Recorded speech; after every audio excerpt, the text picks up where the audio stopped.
Les prix que nous allons décerner ce soir font l'objet d'une délibération d'un jury qui est extérieur, auquel participe évidemment notre rédaction, et dont je vous rappelle la composition. Donc Marc Pélissier, le président de la FNOT Île-de-France, Bertrand Lambert, journaliste à France 3, Arnaud Bertrand, président de Plus de Train, et pour VRT, Marie-Hélène Point, Patrick Laval et Émilie Roussel-Nasse.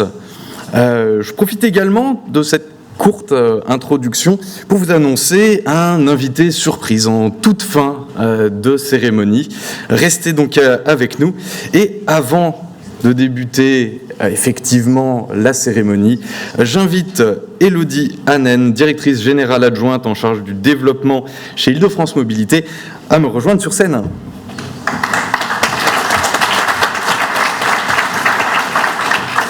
Alors, vous avez déplacement sur la scène, donc les petites croix, c'est pour de meilleures photos. Et je vous laisse la parole, bien sûr. Écoutez, bonsoir à tous. Je suis ravie d'être ici. Je remercie évidemment Villerail et Transport de l'organisation de cette 10e édition des Grands Prix de la région capitale. C'est toujours un moment important pour notre profession. Je remercie également pour l'opportunité qui m'est donnée de prendre la parole.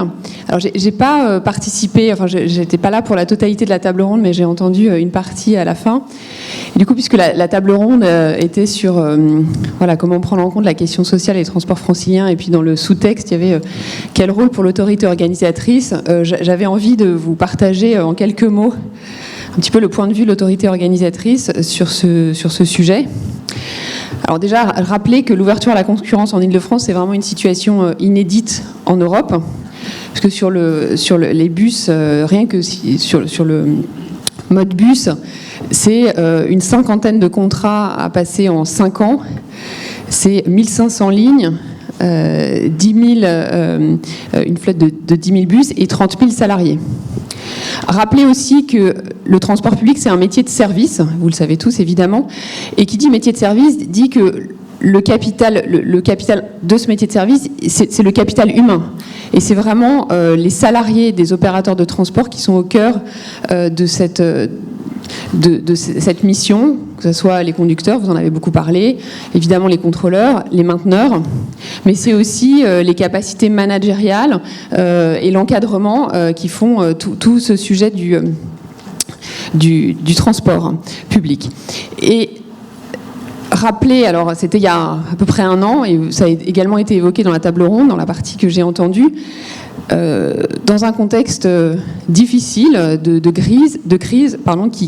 grève qui pénalisait un certain nombre d'usagers et d'élèves dans les réseaux de bus de grande couronne, Île-de-France Mobilité avait confié à Jean-Paul Bailly une mission pour travailler donc à un dialogue entre les syndicats, les représentants du personnel et les directions des opérateurs concernés pour améliorer les conditions sociales. Et donc ce travail qui était éminemment opérationnel et qui était un travail de court terme, puisqu'il avait évidemment une vocation immédiate qui était de trouver une voie de sortie de crise, il a aussi mené à un travail de fond sur les exigences sociales fondamentales d'Île-de-France Mobilité, et c'est évidemment, ça a été cité, vous le connaissez tous, c'est le cahier des exigences sociales d'Île-de-France Mobilité qui a été publié en avril 2022 et qui est un guide pour les opérateurs de transport qui souhaitent répondre à nos appels d'offres, pour les aider dans les réponses qui sont apportées sur le volet social de nos offres.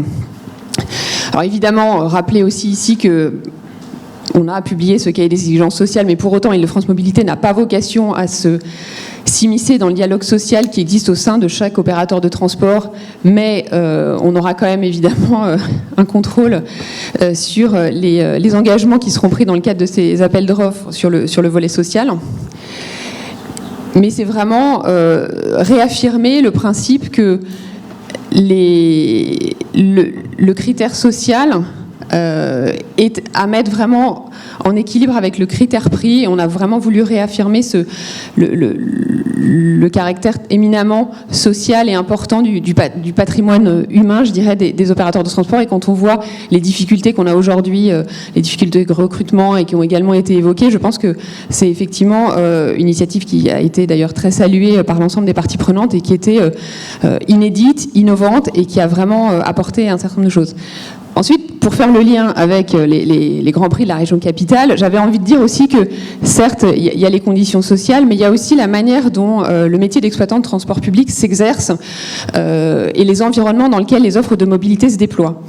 Et par là, je vise notamment, alors ça a été évoqué, alors les initiatives, par exemple, ou les investissements qui sont menés, ou les politiques qui sont menées en matière de sûreté pour accompagner ce métier d'opérateur, mais c'est aussi des investissements sur plutôt du matériel, des infrastructures. Donc je pense par exemple à des gares routières rénovées, modernisées. C'est un confort de travail pour les opérateurs de bus, avec souvent des locaux d'exploitation qui peuvent être justement rendus plus modernes, plus confortables.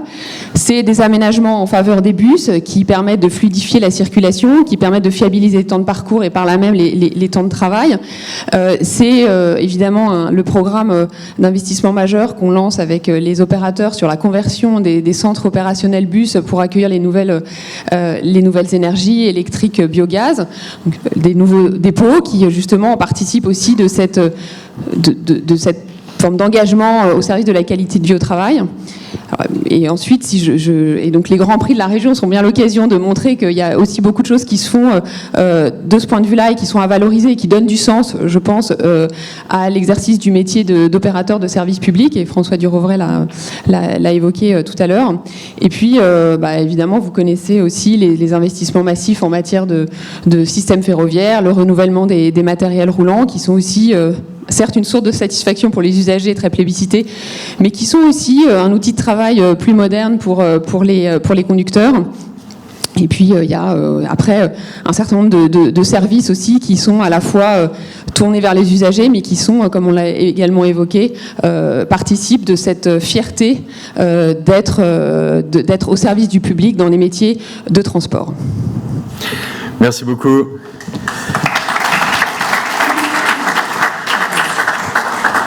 J'appelle maintenant Frédéric Desmarquettes, directeur général adjoint de Villerail Transport, à venir me rejoindre sur scène pour ouvrir officiellement notre cérémonie.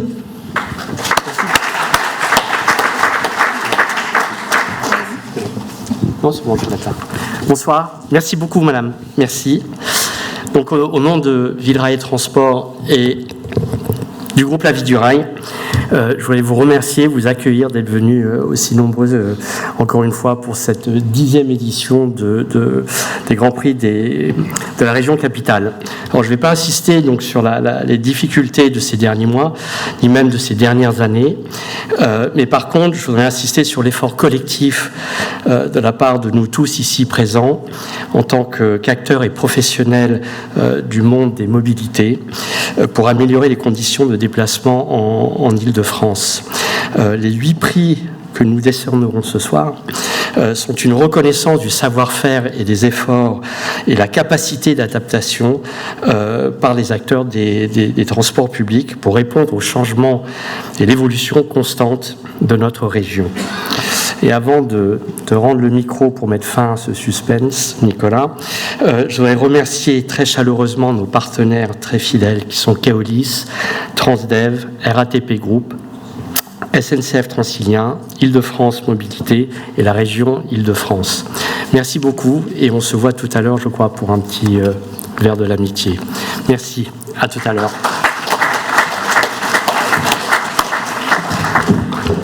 Et nous passons au premier prix de cette soirée, un prix qui récompense les liaisons entre les modes de transport.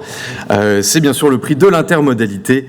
Et pour ce prix, les nominés sont le Travel Demand Management pour agir sur l'affluence dans les transports, le lancement du tramway T13 et l'information multimodale en temps réel du tram T9.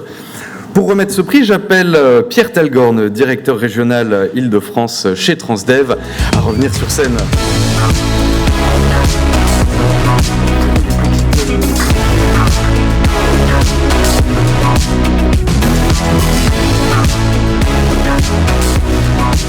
Alors tout d'abord, je vais vous demander de révéler qui est le lauréat, si vous le voulez bien. Alors, il me semble que le lauréat est le lancement du T13. Tout à fait. C'est donc Transkio pour le lancement du T13. Voilà. Et pour recevoir ce prix J'appelle à nous rejoindre sur scène Patrick Audrery, directeur opérationnel de Transkéo T12, T13, Anna Lopez-Antolin chez Île-de-France Mobilité, chargée de projet à la direction des infrastructures, Emmanuel Grossin, directeur de l'agence Tram-Train chez SNCF Transilien et Réseau. Mais tout d'abord, Pierre Talgorn, vous remettez ce soir le trophée de l'intermodalité, donc qui est un sujet d'importance pour un opérateur comme Transdev. Quel tableau est-ce que vous dressez des transports publics actuellement et quels enjeux l'intermodalité représente-t-elle pour les mobilités ? Alors, j'ai pas fait un long discours, mais je vais probablement faire. D'abord, je suis particulièrement heureux d'être avec vous pour remettre ce prix de l'intermodalité, puisqu'effectivement, pourquoi l'intermodalité est aussi importante aujourd'hui. Donc, quelques réflexions. Au-delà de représenter 16% des émissions de gaz à effet de serre nationales, la voiture représente 80% des kilomètres parcourus en France, un chiffre qui n'a baissé que de 3% sur les 20 dernières années. Malgré le fait qu'on ait beaucoup investi dans les transports en commun.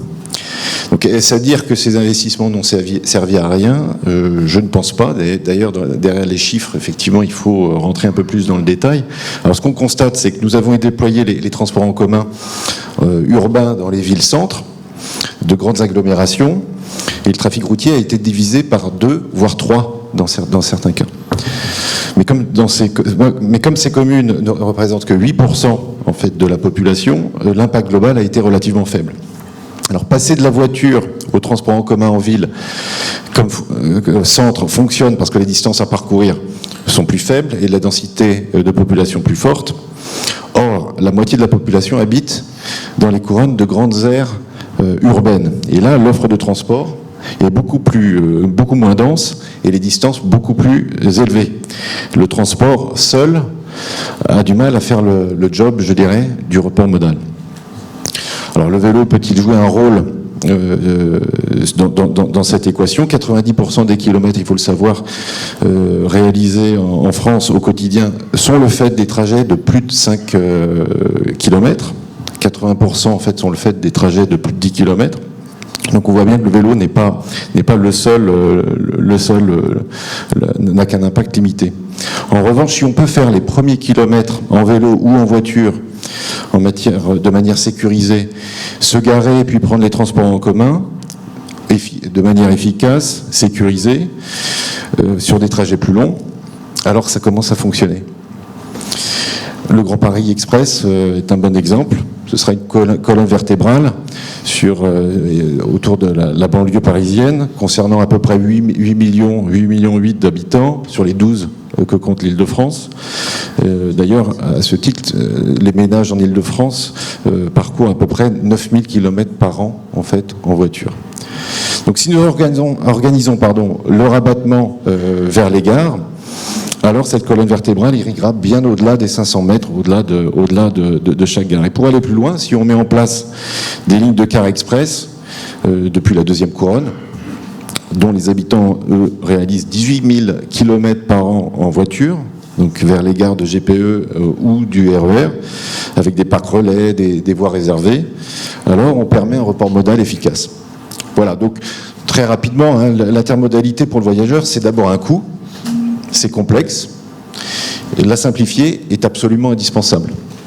Donc cela passe nécessairement par 3 choses, des aménagements, une fréquence satisfaisante, et j'ajouterai aussi l'apport du numérique, notamment pour certains services complémentaires. Voilà, donc c'est ensemble, et en conjuguant nos talents, et puis en travaillant sur ses forces et ses faiblesses, qu'on y arrivera. Voilà, merci. Et merci à vous. Patrick Audrery, alors ma question est triple, vous êtes 3 sur scène. Pouvez-vous nous préciser comment les compétences ont-elles été organisées pour la réalisation de ce projet, puis quelle volonté d'intermodalité pour cette ligne, en particulier avec les modes doux, et enfin, comment a été faite la maîtrise d'œuvre ? Ok. Concernant Transkéo T13, déjà, je tiens à vous remercier pour ce prix qui nous fait très plaisir et dont l'équipe Transkéo T13 sera très fière. Alors cette équipe, au départ, elle était constituée il y a 2 ans d'une petite dizaine de personnes qui venaient soit avec des compétences dans le domaine de l'exploitation ferroviaire, soit dans le domaine de l'exploitation du tramway, plutôt mode urbain. Cette équipe a accueilli les premières rames du Alice il y a à peu près 2 ans. Depuis, on a recruté, on a formé, et aujourd'hui, l'équipe est constituée d'environ une centaine de personnes. Alors, concernant la formation, on a mené un travail partenarial avec Keolis, Transilien, SNCF Réseau, pour monter une formation sur mesure, de manière à avoir une formation adaptée à l'exploitation de la ligne sur une durée optimisée, ça a été évoqué tout à l'heure, et aussi une formation qui nous a permis de développer la polyvalence et la polycompétence au sein de la filiale. Cette équipe aussi a bénéficié d'une période d'essai, enfin de rodage, d'entraînement, grâce à la participation dès janvier 2022 aux essais dynamiques de ligne aux côtés d'Île-de-France Mobilité. Et enfin, sur les 2 mois qui ont précédé la mise en exploitation, nous avons pu bénéficier d'une marche à blanc, c'est-à-dire qu'on a pu rôder, expérimenter nos procédures d'exploitation. Enfin, tout ce travail finalement d'étroite collaboration avec les différents partenaires nous ont permis en fait de mettre en service cette ligne dans les meilleures conditions possibles et aujourd'hui d'assurer le bon fonctionnement de cette ligne. En tout cas, moi, ce que je retiens, c'est que ce lancement a été une belle aventure, couronnée ce soir de ce prix. Donc l'aventure est encore d'autant plus belle que nous avons obtenu ce prix. Merci. Merci à vous.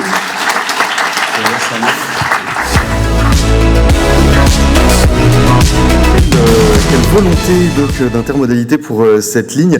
Alors le temps nous est un petit peu compté, alors très rapidement s'il vous plaît. Oui, bonsoir à tous.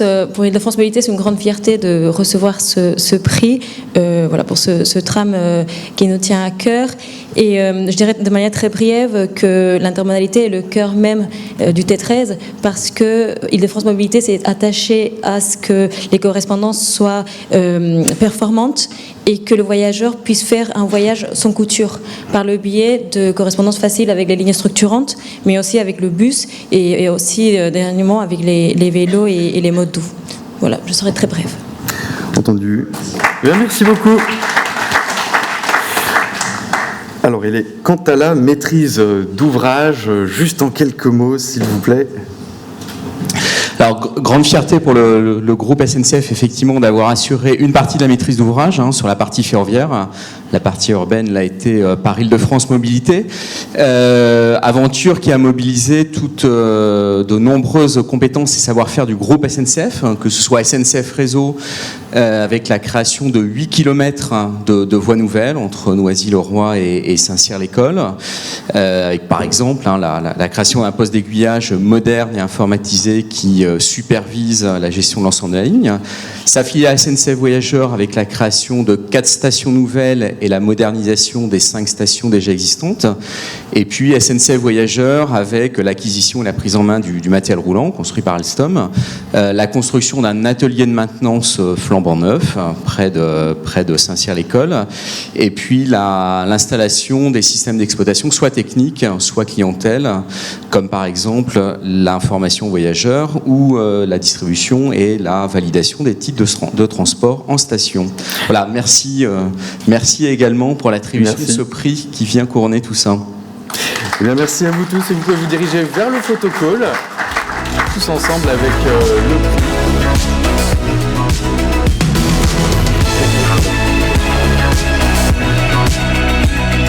Et nous passons au prix de la gestion de projet. Pour ce prix, les nominés sont SNCF Réseau, qui prépare l'arrivée des nouveaux trains en Île-de-France, Buzz, un projet qui fait du bruit, et la nouvelle gare Montparnasse. Et sans attendre, je vais vous révéler qui est le lauréat de ce prix, et c'est Gares & Connexions pour la nouvelle gare Montparnasse. Pour recevoir ce prix, j'appelle à me rejoindre sur scène Marine Valla, qui est la directrice commercialisation France chez Retail et Connexion, et Amaury Lombard, directeur du projet de modernisation de la gare Montparnasse. Chez Gare et Connexion, pardon.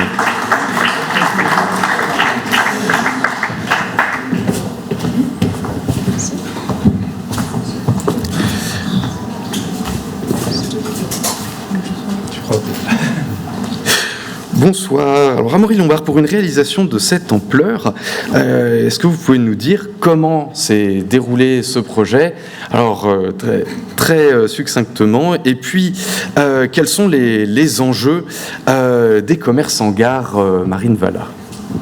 Alors très rapidement pour le projet, d'abord c'est une réussite collective. Ça a été un projet qui a duré 4 ans, qui a commencé en 2017. En période chantier, on a été jusqu'à 250 personnes sur le chantier. Et donc on a vraiment fait œuvrer à la fois les équipes de maîtrise d'ouvrage, les équipes de maîtrise d'œuvre, donc avec notre filiale AREP, filiale d'architecture et de bureau d'études. On a également beaucoup travaillé avec l'exploitant de la gare, parce que notre chantier s'est fait dans une gare en exploitation. On a supprimé aucun train pendant toute la durée du chantier, et on avait une difficulté un peu particulière à la gare Montparnasse, c'est que c'est une gare en copropriété. En fait, on a un immeuble de bureau qui est juste au-dessus de la gare, avec un millefeuille un peu foncier juste en dessous, donc ça rajoute un peu de complexité. Et pour la petite anecdote, on a nous plutôt bénéficié de l'épidémie de Covid, puisqu'en fait on a commencé la dernière phase du projet en février 2020, juste avant l'épidémie, et c'était la phase qui a attaqué en fait le cœur de la gare. Donc on a une gare sur 4 niveaux à Montparnasse, et là on a vraiment on a doublé en fait toutes les circulations verticales au cœur de la gare. Donc ça nous a plutôt aidé, puisqu'en fait on savait qu'on allait avoir beaucoup d'impact sur les flux voyageurs, et du coup l'épidémie de Covid a permis de réduire les flux et donc de rendre les choses plus faciles pour les voyageurs du quotidien en gare Montparnasse. Donc voilà, paradoxalement ça nous a un petit peu aidé. Je tiens à souligner qu'ici c'est une photo de l'ancienne gare, donc on voyait d'ailleurs à quel point ce hall Vasarely, donc c'est vraiment une verrière monumentale. On voit pas qu'il y a la lumière du jour. Il y avait plein de panneaux de pub. Il y avait des couleurs dans tous les sens. On ne comprend rien. Et voilà, ça reflète assez bien l'objectif du projet, qui était en quelques mots, si j'ai encore un peu de temps, qui était de faire entrer d'abord la lumière dans la gare. C'était une gare vraiment froide, sombre. Donc ici, on a complètement refait cette verrière. On a enlevé tout ce qui gênait et on a creusé finalement une sorte de puits de lumière en dessous pour que la lumière diffuse à tous les niveaux de la gare. On a aussi ouvert la gare sur les côtés de la gare. On a fait d'immenses baies vitrées. C'est là où on a mis aussi les principaux espaces d'attente pour les voyageurs. Ça aussi, c'était vraiment le deuxième enjeu principal du projet, améliorer le confort en gare, le confort d'attente, le confort thermique, le confort acoustique. Et évidemment, dernier enjeu, c'était d'augmenter la fluidité des déplacements en gare, parce qu'on a une croissance du trafic assez importante, à la fois avec les trains du quotidien avec Transilien, et aussi avec les TGV, puisqu'on a ouvert les lignes à grande vitesse vers l'Aquitaine et vers la Bretagne en 2017. Et donc, il fallait qu'on améliore la capacité d'accueil de la gare Montparnasse. Voilà, et donc, je te laisse. Et Marine Valla, très succinctement, il nous reste très succinctement, je vais être très succincte. Quels sont les enjeux des commerces en gare? Mais les enjeux, déjà sur Paris-Montparnasse, l'idée c'était de faire un espace détente, un moment utile pour les voyageurs et les visiteurs de la gare.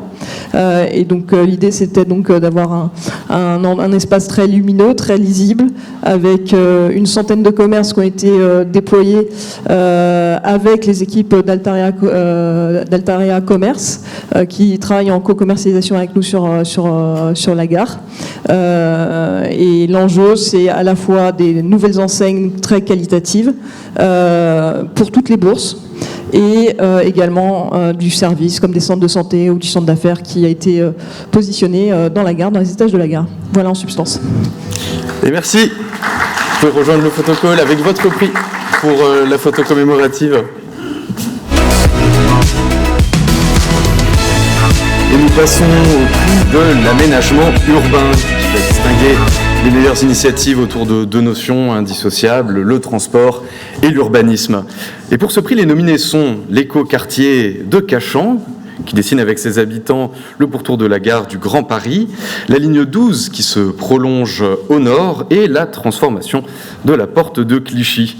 Et pour remettre ce prix, j'appelle à me rejoindre sur scène Alexandre Guyot, DRH au département du réseau de surface RATP.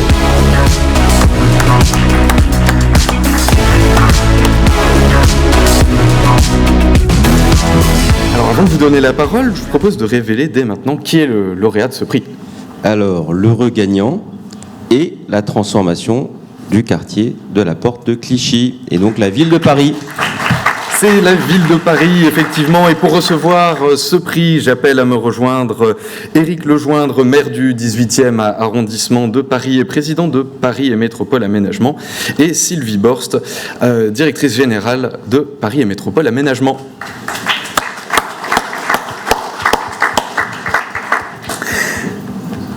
Alexandre Guyot, c'est un sujet qui concerne particulièrement la RATP, notamment avec le prolongement de la ligne 14. Est-ce que vous pouvez nous parler de cette réalisation et puis plus généralement nous dire où en sont les autres prolongements de la RATP? Alors, d'abord, merci pour l'invitation et félicitations aux gagnants et qui auront à cœur d'exposer ce qui s'est fait sur la Porte de Clichy. C'est vraiment plus que de l'aménagement urbain à mon sens, parce que c'est la transformation complète du quartier et qui mélange finalement beaucoup d'éléments, à la fois l'immobilier, puisqu'il y avait le palais de justice qui a été créé il y a 3 ans, les voies piétonnes, de nouveaux commerces, mais également, et ça a été souligné, il n'y a pas d'aménagement urbain je dirais décisif sans accès à la mobilité et donc sans transport. Et donc la RATP a été partenaire évidemment avec les financements publics de l'ensemble des acteurs institutionnels pour en janvier 2021 ouvrir cette station qu'on voit là en sortie sur la. Alors il y avait déjà la ligne 13 mais a été ouverte la ligne 14 avec la station Porte de Clichy. Alors c'est toujours d'ailleurs pour les RATP, mais je ne veux pas monopoliser la parole parce que c'est d'abord vous qui recevez le prix, mais la ligne 14 c'est un peu une vitrine, première ligne automatique créée en 98 après plus de 50 ans sans création de ligne de métro et qui a été prolongée en 2003, prolongée en 2007, prolongée en 2020-21 avec la création jusqu'à la mairie de Saint-Ouen de 4 stations, dont celle de la Porte de Clichy, et qui va continuer de se prolonger, puisque l'un des enjeux avec les financements de la Société du Grand Paris Express, c'est bien de faire la colonne vertébrale de l'Île-de-France et qui mettra Orly à Saint-Denis à moins de 40 minutes en vue des Jeux Olympiques de 2024. Donc les chantiers sont nombreux, dont celui de la ligne 14 qui est symbolique et plus que symbolique, qui permettra d'avoir une affluence qui double de voyageurs, 500 000 aujourd'hui, 1 million demain, en vue des Jeux Olympiques. Et donc c'est important aussi pour la RATP, donc c'est pour ça que j'en suis d'autant plus content que d'être contributeur à ces transformations de quartiers en profondeur de la Porte de Clichy. Je m'arrête là. Merci beaucoup. Éric Lejoindre, à travers une telle réalisation, on voit la volonté de la ville de Paris de transformer son paysage. Est-ce que vous pouvez nous en dire davantage justement sur cette volonté ? D'abord, un grand merci de nous avoir remis ce prix. C'est une grande fierté pour l'ensemble des équipes de Paris Métropole Aménagement et aussi pour la ville de Paris, bien sûr, de le recevoir. Et d'ailleurs, ce projet Clichy-Batignolles commence à multiplier les prix, ce qui est une fierté supplémentaire pour nous. Quel était l'enjeu ? Quel est l'enjeu ? La maire de Paris le dit souvent, notre objectif, c'est de transformer ces portes de Paris en place, et en place du Grand Paris. Et c'est vrai que quand on accueille, comme place de Clichy, le grand tribunal, quand on fait arriver finalement 9000 personnes qui viennent travailler dans ce quartier, quand on crée un parc important, le parc Martin Luther King, quand on crée des logements, il faut évidemment penser la question des mobilités, parce qu'on n'imagine pas ces nouveaux espaces avec des espaces publics plus importants, avec des pistes cyclables, avec une grande transformation de l'ensemble de l'espace public sans penser la place des transports et la place des transports collectifs. Et c'était un des enjeux de cette réalisation très importante pour la ville de Paris et qui est, je crois, une belle vitrine de la façon dont on peut aujourd'hui faire de l'urbanisme de centre-ville, parce que les portes de Paris, c'est un centre-ville. Il ne faut pas oublier qu'autour du périphérique, il y a 550 000 franciliens qui habitent, des Parisiens et des habitants de l'ensemble des communes limitrophes, et comment on peut le faire dans de bonnes conditions. Donc vraiment un grand merci à vous pour ce prix, et un immense merci aux équipes de Paris Métropole Aménagement, je vais y arriver, et notamment à sa directrice générale Sylvie Borst, décidément, de nous avoir permis de le gagner. Et merci à vous. Je vous invite tous trois à rejoindre le photocall, photo commémorative. Passons à un prix qui récompense les meilleures initiatives en matière de réalisation dans les transports de marchandises en ville. Il s'agit du prix de la logistique urbaine. Et pour ce prix, les nominés sont la cyclo-logistique à Paris pour les derniers kilomètres et une nouvelle feuille de route pour la logistique urbaine à Paris. Et sans attendre, je vous révèle qui est le lauréat de ce prix. C'est donc Sogaris pour la cyclo-logistique du dernier kilomètre. Pour recevoir ce prix, j'appelle à me rejoindre Juliette Berton, directrice RSE et Innovation, Bérénice Renaud, responsable de projet, et Célie Pillard, responsable de développement, toutes trois chez Sogaris. Bonsoir.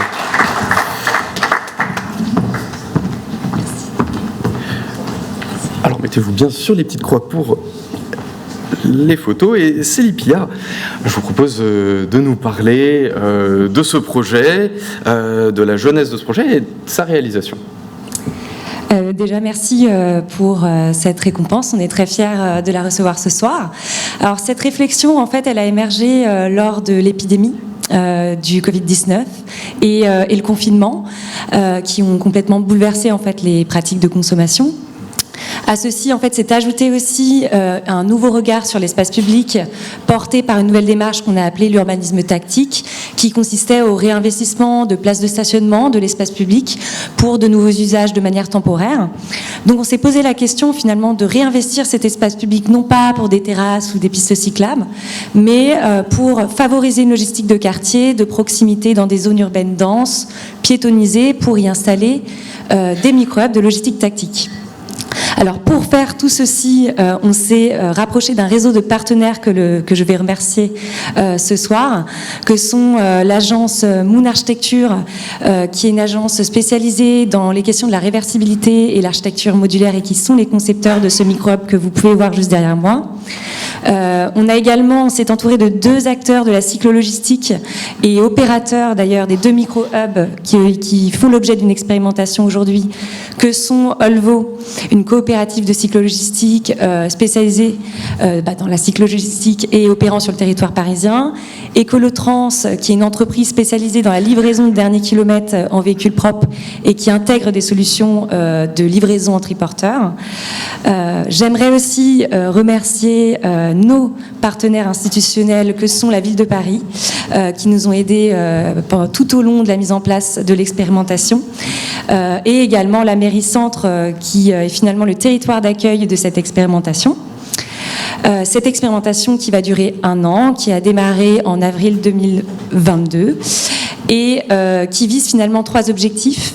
1, démontrer finalement l'efficacité d'une telle solution pour améliorer les circuits logistiques du dernier kilomètre en s'appuyant sur la cyclo-logistique. 2e objectif qui est celui d'éprouver un modèle économique auprès des opérateurs et enfin démontrer finalement les conditions de réplicabilité à plus grande échelle de cette solution. Donc on espère que les conclusions de cette expérimentation seront positives et permettront vraiment le déploiement de cette solution à plus grande échelle. Merci. Et on l'espère aussi. Bien, je vous envoie également vers le photocall.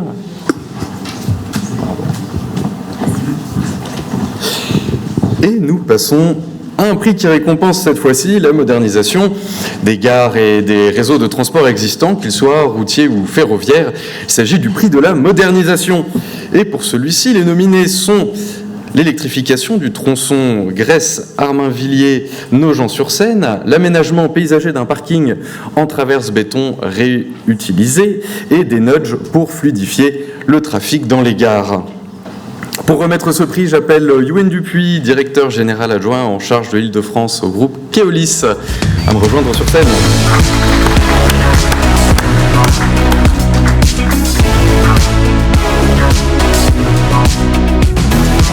Et à nous révéler le lauréat de ce prix modernisation.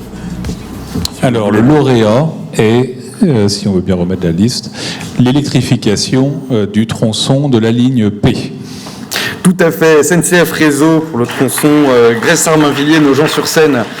Et pour recevoir ce prix, j'appelle à nous rejoindre Gilles Gautrin, directeur modernisation et développement chez SNCF Réseau Île-de-France, Franck Bolla, Adrien Bobillot, Philippe Guisnel, Amine Hadid, tous chez SNCF Réseau.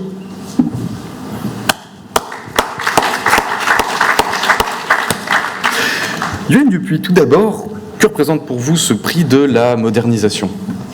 En fait, pour moi, c'est le plus beau prix, voilà, parce qu'en fait, c'est le prix des travailleurs de l'ombre, en fait, c'est-à-dire toutes celles et tous ceux qui, évidemment, employaient des entreprises de transport, entreprises de construction, les usagers et clients des transports en commun, l'autorité organisatrice, les élus, voilà, travaillent en fait sur ces projets au long cours qui vont pas forcément donner lieu à des coupures de ruban exceptionnelles, voilà, les unes de la presse et puis les cotillons, mais en fait vont quand même concrètement améliorer tout simplement la vie des gens. Et en fait, je suis particulièrement fier de remettre un tel prix, voilà, à toute l'équipe de Gilles que je connais depuis de longue date maintenant, et voilà, qui est sans doute un des principaux modernisateurs du réseau francilien. Donc je suis particulièrement fier de lui rendre hommage, et à travers lui, à la fois à toute l'équipe présente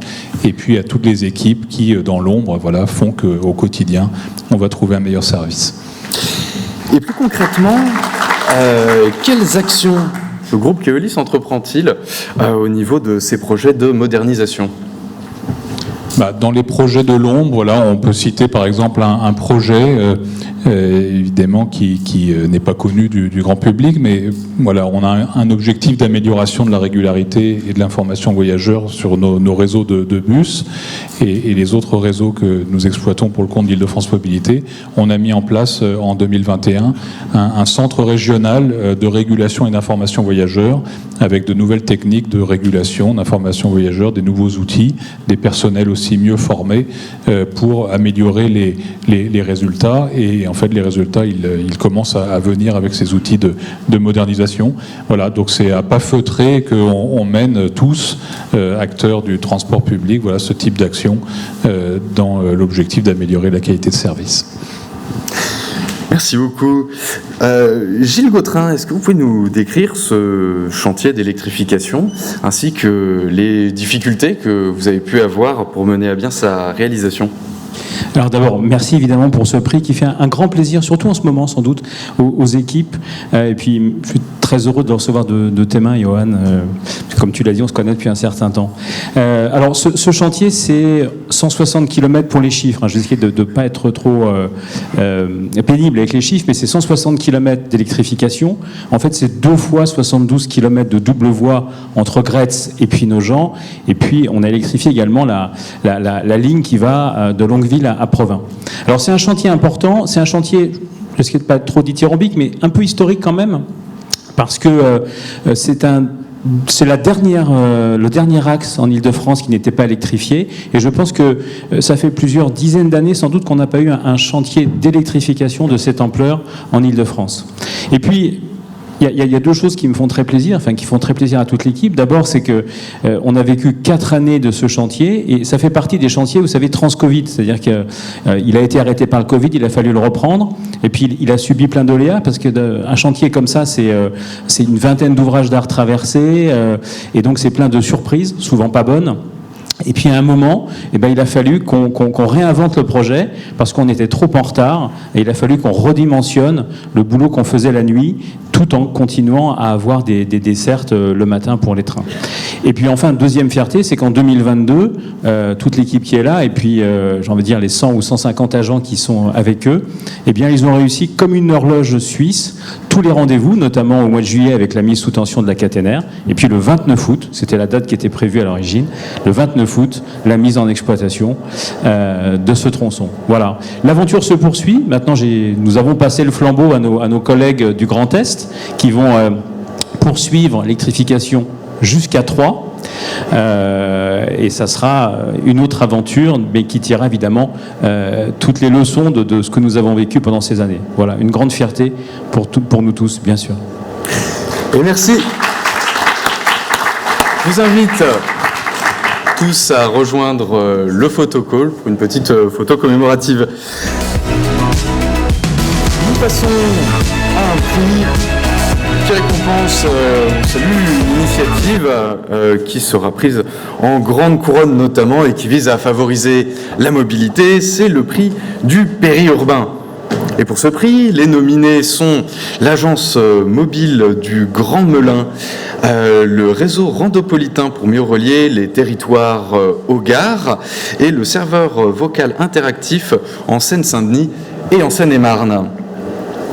Et sans attendre, le lauréat de ce prix est SNCF Transilien pour le réseau Randopolitain pour mieux relier les territoires aux gares. Et pour recevoir ce prix, j'appelle à me rejoindre sur scène Sylvie Charles, directrice de Transilien SNCF.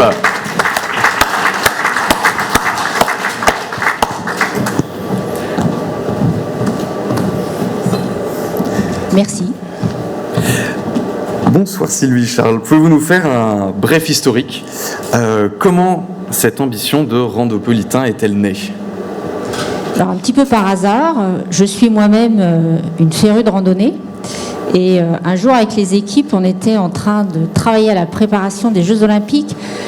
Il y a des sujets qui nous concernent très directement, mais on a aussi besoin de faire appel à des volontaires parce que il y aura beaucoup de monde. En tout cas, on le souhaite tous, je pense, et il faudra les diriger, notamment aux sorties des gares, pour les guider vers les sites olympiques.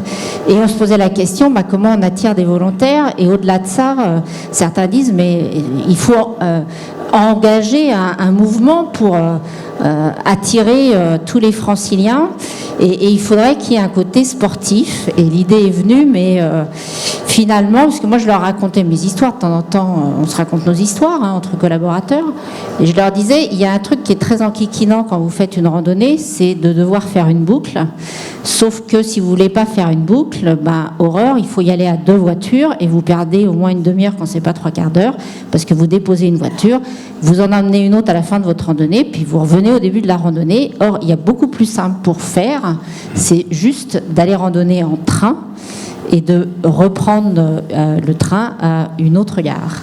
Voilà, et donc Randopolitain, c'est très simple. Ça consiste à superposer le réseau des transports en commun franciliens avec les sentiers de grande randonnée de la Fédération française de randonnée pédestre. Tout ça existe, mais très peu de GR sont directement connectés à une gare. Et donc, ce que nous sommes en train de faire avec Enlarge Paris, c'est de faire ces petits bouts manquants avec l'objectif d'avoir en Île-de-France le plus grand circuit au monde de randonnée. En fait, on a un objectif très précis, c'est d'avoir 1896 km de randonnée. 1896, je pense que vous m'avez suivi, c'est comme la date de naissance des Jeux Olympiques, évidemment. Il y a une très belle date. Nous vous remettons le prix au nom de VRT, et puis je vous laisse aller prendre une petite photo commémorative au photocall.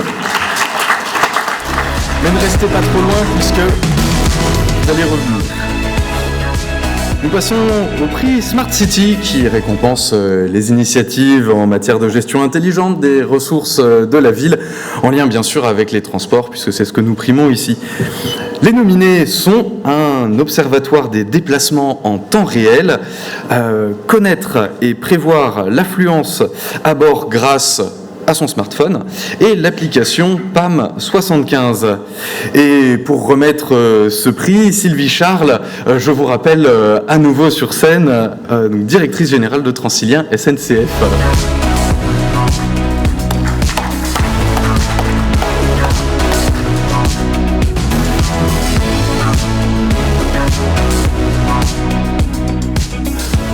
Avant de vous redonner la parole, je vous propose de révéler qui est le lauréat de ce prix. Alors, vous ne me donnez pas la liste quand même, il faut avoir tous les nominés quand même. Alors, le gagnant est l'application PAM 75. Et Keolis pour son application. Et pour recevoir ce prix, j'appelle à nous rejoindre Magali Ben Saïd, qui est la responsable marketing et commercial pour le pôle PMR chez Keolis Île-de-France, et Manuel Pereira, responsable du pôle accessibilité à l'association Valentin AI.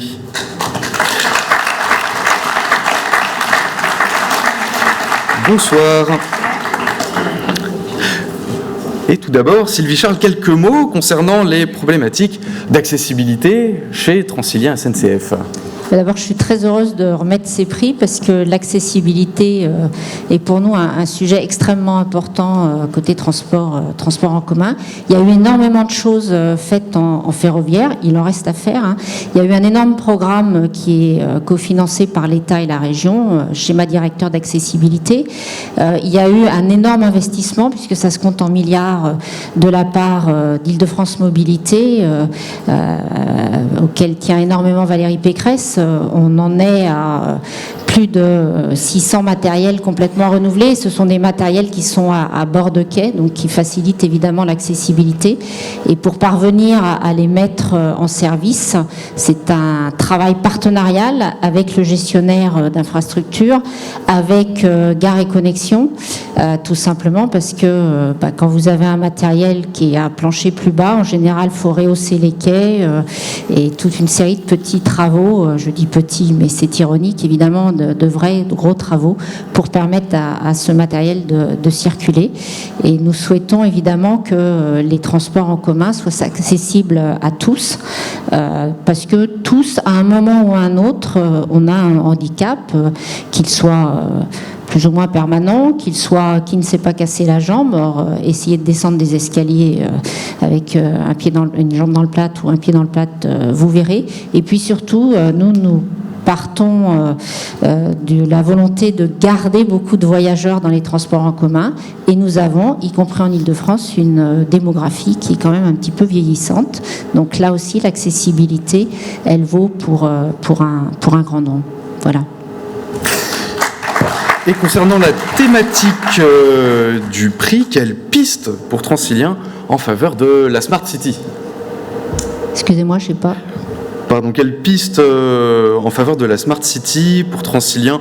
Voilà, c'était à horizon des Jeux Olympiques. Vous m'aviez parlé notamment. Oui, non, mais on a toujours des choses.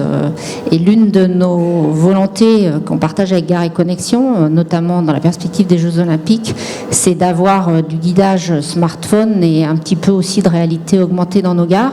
Parce qu'il faut avouer que certaines gares d'interconnexion, donc d'une certaine importance, il faut arriver à s'y retrouver. Et tout à l'heure, on parlait d'intermodalité. L'intermodalité, ça suppose de savoir assez vite où s'orienter pour aller chercher tel bus qui va à tel endroit. Et là aussi, je pense que pouvoir le faire sur son smartphone avec un peu de réalité augmentée ne sera pas du luxe. Merci Sylvie Charles. Magali Ben Saïd, est-ce que vous pouvez nous parler brièvement de l'application PAM 75 et puis plus généralement du sujet de l'accessibilité et de sa mise en avant chez Keolis? Avec grand plaisir. Mais déjà, merci pour la remise de ce prix. L'application PAM 75, en fait, elle est née d'une volonté d'intégrer davantage le réseau PAM 75 dans le quotidien des voyageurs et de favoriser globalement leur organisation quotidienne. Quand on dit ça, on pense notamment à des fonctionnalités comme le fait de permettre aux usagers de suivre en temps réel l'approche de leur véhicule et également de réserver à tout moment et en toute autonomie, du moins pour ceux qui le souhaitent évidemment. Mais quand on parle d'un réseau adapté comme le réseau PAM 75, évidemment cette volonté elle n'avait de sens que si elle était accessible à tous les clients du service. Et donc y compris aux clients malvoyants et aux clients non-voyants qui utilisent des logiciels de lecture vocale pour pouvoir naviguer sur des sites web ou encore sur des applications. Et finalement, c'est un petit peu là que le projet a pris une envergure tout à fait autre, puisque les équipes de Keolis les équipes en filiale et les équipes à la direction informatique ont dû finalement revoir un petit peu toute leur manière de développer des applications et ils ont dû et on a dû découvrir et apprendre ce que c'était que finalement de naviguer sur des interfaces web sans forcément voir ou sans forcément voir l'exhaustivité des éléments. C'était une grande découverte, mais qui aujourd'hui permet à Keolis d'avoir acquis un savoir-faire extrêmement précieux. Parce qu'il faut le savoir, aujourd'hui, il y a moins de 5% du web qui est accessible à ces personnes non et malvoyantes. Donc voilà, c'est une vraie fierté pour Keolis d'avoir acquis cette expérience. Et si on a pu, bien sûr, acquérir cette expérience, c'est grâce à l'aventure conjointe qu'on a menée avec l'association Valentin Oui, que représente Monsieur Pereira à mes côtés. Donc cette association, en fait, elle nous a accompagnés dès le premier jour. Et aujourd'hui, elle nous permet de proposer une application avec laquelle les voyageurs n'ont pas à composer. Les voyageurs non-voyants peuvent utiliser cette application avec les usages et les codes digitaux finalement des personnes qui ont une déficience visuelle. Et cela, c'est effectivement une grande fierté. Je ne peux pas vous parler de cette application sans remercier notre autorité organisatrice, la Ville de Paris, qui nous a fait confiance dans ce projet ambitieux. Pour répondre à votre deuxième question et assez rapidement, l'accessibilité au niveau Keolis, c'est évidemment la mise en accessibilité des outils, des matériaux, mais c'est avant tout le fait de diffuser en fait une culture de l'accessibilité via des outils de formation pour faire en sorte que les 66 000 collaborateurs de Keolis dans le monde puissent accueillir, puissent accompagner de manière exemplaire finalement les usagers sur les réseaux. Et pour ça, Keolis travaille avec des structures associatives comme l'association Valentin Oui. Donc je vais laisser la parole à Monsieur Pereira, auprès de qui je suis extrêmement honorée de recevoir ce prix. Alors, très très brièvement, s'il vous plaît, puisque le temps imparti est terminé. Bonsoir à tous. Je voudrais simplement vous dire que ce travail, et on est très fiers d'avoir ce prix à l'association Valentin UI, ce travail vient couronner une collaboration constante avec à la fois effectivement le PAM 75, Keolis, mais aussi le groupe, puisqu'on travaille avec le groupe depuis quelques années, et c'est un vrai travail d'accessibilité au sens du groupe qu'on mène. Je voudrais juste remercier les équipes de l'association qui ont travaillé avec moi, notamment mon collègue Jean-Pierre Carpalini qui a travaillé pour les aspects malvoyants et notre vice-présidente qui est dans la salle et qui nous a soutenus dans ce projet et qui nous a permis de le mener à bien avec Keolis. Et que nous saluons également. Je vous laisse prendre votre prix et rejoindre le protocole. Nous allons passer à notre dernier prix de la soirée, qui distingue cette fois-ci les nouvelles idées, les nouvelles réalisations, et qui s'intéresse à tous les secteurs du domaine du transport. C'est le prix de l'innovation. Et pour ce prix, les nominés sont Hector, l'expérimentation des places disponibles à bord, la SNCF qui teste une fermeture des portes lumineuses en Île-de-France, le chien robot de la RATP et une application pour alerter les usagers qui traversent sans regarder sur leur téléphone. Et le lauréat est la RATP pour son chien robot. Et pour recevoir ce prix, je vous avais promis un invité surprise en début de cérémonie. Le voici, c'est donc Perceval, le chien robot lauréat, accompagné bien sûr de ses collègues à la RATP, Hélène Baer, responsable du programme Innovation et Robotique chez RATP Infrastructure, ainsi que Steve Pointin, Riassi Ismail et William Nisperon chez RATP Infrastructure. Il est beau. Hélène Baer, comment cette idée est-elle née et comment Perceval a-t-il été intégré dans les missions de vos équipes? Et puis, je vous prie juste d'aller sur le point, ce sera mieux pour la vidéo. Du coup, Perceval, donc c'est bien le robot Spot de Boston Dynamics qui a été commercialisé aux États-Unis en septembre 2020 et il a été présenté pour la première fois en France en juin 2021 lors de l'édition de Vivatech, Viva Technologie, porte de Versailles. Et à ce moment-là, il y a eu une intuition, une vision, en tout cas quand il a été repéré sur le salon, ça a été de se dire waouh, il est hyper agile, il a l'air pas mal du tout. L'idéal serait quand même qu'on le teste au sein de notre maintenance, au sein des RATP infrastructure. Donc on avait à ce moment-là aussi des équipes qui travaillaient sur des sujets de robotique pour trouver des solutions permettant de soulager et de réduire la pénibilité sur certains postes de travail dans des inspections de galeries souterraines, de caissons de viaducs. Et voilà. Et donc c'était une réflexion et à la fois une vision, une intuition sur le salon. Et en fait, ce qui s'est passé après, alors effectivement, ça aurait pu être très simple et on se dit, on le teste sur l'équipe qui a priori est la plus éligible à tester ce robot. Mais comme on est un peu joueur, on s'est dit, ce qui serait vraiment chouette, c'est de faire un projet collectif, collaboratif. Et du coup, on a décidé donc d'inviter toutes les unités de maintenance à participer à l'élaboration d'une feuille de route pour le robot. Et en fait, il est passé d'équipe en équipe. Donc, il est passé tout d'abord dans les équipes de RIAS, tout ce qui est autour de la transformation de la distribution de l'énergie électrique. Il a pu faire des relevés de température, des parcours autonomes sur le long des rails pour relever les températures du rail traction, par exemple.